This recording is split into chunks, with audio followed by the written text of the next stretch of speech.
So this particular amendment is quite unfortunate.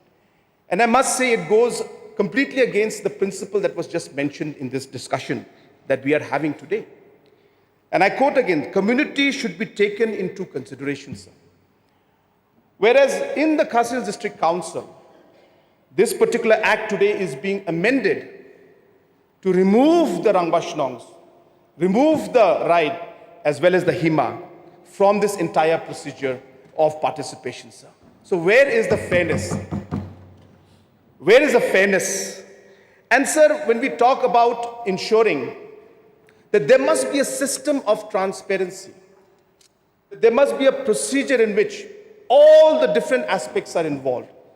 Sir, our forefathers had that sight, had that vision. They knew that this must be done. And that is why today, sir, we have traditional institutions and setups. We have Rangbashnongs, we have the ride, and we have the hima, precisely to ensure that multiple checks and balances are there in our traditional system. And this system has been followed for decades and centuries, sir, I must say.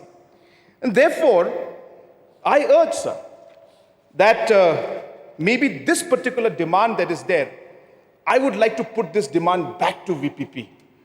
And I would like to also put my charter of demand on VPP to the KHADC and tell them that please practice what you preach. Please involve the traditional institutes. Please ensure that community is not left behind. I think that is very, very important. I totally agree with what the honorable member has mentioned.